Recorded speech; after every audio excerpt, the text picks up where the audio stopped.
여러분 안녕하십니까? 잘 알고 계시는 것처럼 문재인 주사파 정권 5년 동안 북괴 김정은, 김여정의 수석 대변인 역할과 중국몽을 불러 제끼며 친중 정책을 펼치며 얼마나 많은 중국인들에게 혜택을 주었습니까? 문제는 문재인 정권 5년 대한민국의 산업 기술들이 중국으로 얼마나 많이 유출됐으며 문재인의 탈원전 정책에 대한민국의 우수한 원전 기술자들, 기술 자료들이 얼마나 중국으로 넘어갔습니까? 또한 대한민국의 이 원전 기술까지 북한으로 USB에 담아 보낸 의혹을 받고 있는 문재인의 5년은 그야말로 지옥이었죠. 자, 지금 국민의힘 조수진 위원이 굉장히 중요한 법안을 대표 발의했습니다. 간첩 행위의 그 범주를 외국인 또 외국인 단체 확대하는 법안을 발의해 이 국회에 대표 발의를 했으며 역시 조수진 위원 저하고도 좀 알고 있는 조수진 위원이 이번에 발의한 법안은 아주 중요하죠. 정성찬TV 좋아요, 구독, 알림은 큰 힘이 되겠습니다. 후원해 주시는 모든 분들께 가열차게 멸공. 자, 조수진 위원이 본인의 페이스북에 간첩 행위의 상대를 적국으로 한정한 형법 제98조 간첩죄를 개정하려는 법안이 국회에서 발의가 됐다. 냉전 시대에서 벗어난 다원화된 국제 정세 속에서 현재 법률이 이를 반영하지 못한다는 지적에 따라 북한에만 적용되던 적국 외에 외국인 단체 등을 추가했다. 산업 기밀을 누설한 자 등도 처벌하는 방향이다. 산업 기술의 보호를 국가 차원의 안보로 다루겠다는 취지이다.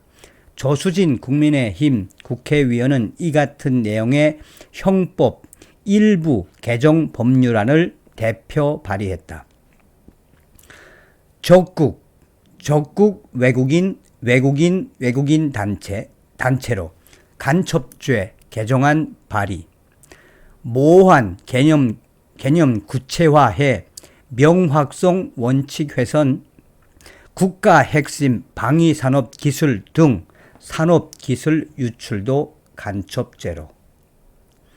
간첩 행위의 상대를 적국으로 한정한 형법 제98조 간첩죄를 개정하려는 법안이 국회에서 발의됐다.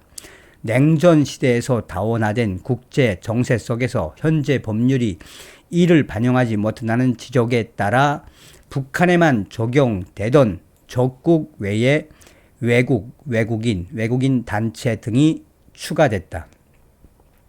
현행 형법 제98조는 제1항에서 적국을 위해 간첩하거나 적국의 간첩을 방조한 자를 사형, 무기징역 또는 7년 이상의 징역에 처하도록 하고 2항은 군사상의 기밀을 적국에 누설한 자를 1항과 같이 처벌하도록 하고 있다.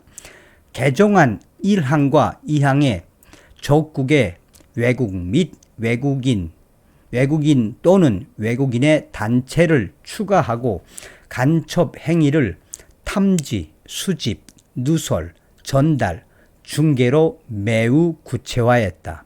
3항을 신설해 국가 핵심 기술, 방위 산업 기술 등 산업 기밀을 적국, 외국 및 외국인 또는 외국인의 단체에 기망, 절취, 협박 등 부정한 방법으로 유출한 경우 5년 이상 징역에 처하는 것으로 했다.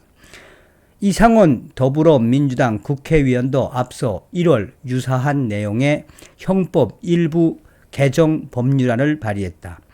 적국 개념 협소하고 명확성 원칙 비판도. 현행 간첩죄 조항은 일본 형법에서 유래했다. 1907년 일본 형법 제85조와 1940년 일본 개정 형법 가안은 가안은 적국을 위해 간첩하거나 적국의 간첩을 방조한 자를 처벌한다라고 정했다. 당시 적국 개념은 교전 상태를 전제로 한 것이다. 이를 받아들인 한국 형법에서는 평시의 외국 간첩을 간첩죄로 처벌하기 어려웠다. 미국, 독일, 중국 등 주요 국가들은 간첩죄 조항에 외국 등을 명시하고 있다.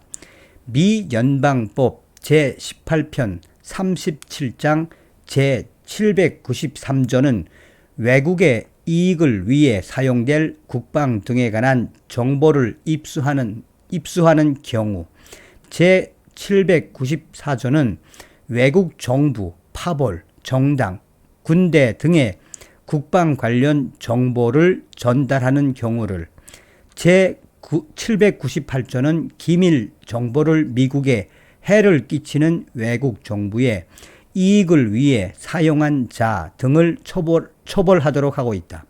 제1831조도 외국 정부나 기타 외국의 기관, 요원을 일없게 하는 산업 스파이 행위를 한 경우를 처벌한다. 독일 형법도 제94조에서 타국의 이익을 제공하기 위해 국가 기밀을 권한 없는 자에게 전달하거나 공표하는 행위를 처벌하고, 중국도 형법 111조에서 국경 밖의 기구, 조직, 인원을 위해 국가 비밀 또는 정보를 절취, 정탐, 매수, 불법 제공한 경우 등을 처벌하도록 하고 있다. 간첩 행위의 개념이 모호해 명확성의 원칙에 위배된다는 지적도 꾸준히 제기되어 왔다. 김호종 한국외대 로스쿨 교수는 간첩죄 관련 형법 개정 방안 주제로 한 논문에서 형법 제98조는 간첩의 행위가 무엇인지에 대하여는 침묵하고 있다라며 명확성의 원칙이나 죄형 법정주의에 반한다는 비판을 면하기 어렵다라고 했다. 개정안은 이 같은 비판을 수용해 간첩의 태양을 탐지, 수집, 누설, 전달, 중계 등으로 매우 구체화했다. 산업 스파이도 간첩죄로, 지금까지 산업 스파이는 산업 기술의 유출 방지 및 보호에 관한 법률로 다뤄졌다. 그동안 산업 스파이의 범죄의 중대성에 비해 형량이 낮다는 비판이 있었는데, 간첩죄에 적용되면 최대 사형까지 가능하다. 국민의힘 조수진 위원은 국제 정세의 다변화에 따라 간첩 행위의 양상이 상당 부분 변화가 돼 포괄적 안보 개념으로 변화되고 있다라며, 산업 안보도 국가 안보의 중요한 요소로 국가 핵심 기술 및 방위 산업 기술을 부정한 방법으로 유출하는 행위에 간첩죄를 적용해 국가 중요 산업을 보호하려는 것이라고 했다. 어떤 생각이 드십니까, 여러분? 제일 먼저 떠올려지는 것은 어떤 간첩들이겠습니까? 저는 중국이 가장 먼저 떠올려졌습니다. 어쨌든 조수진 위원님 잘하셨습니다.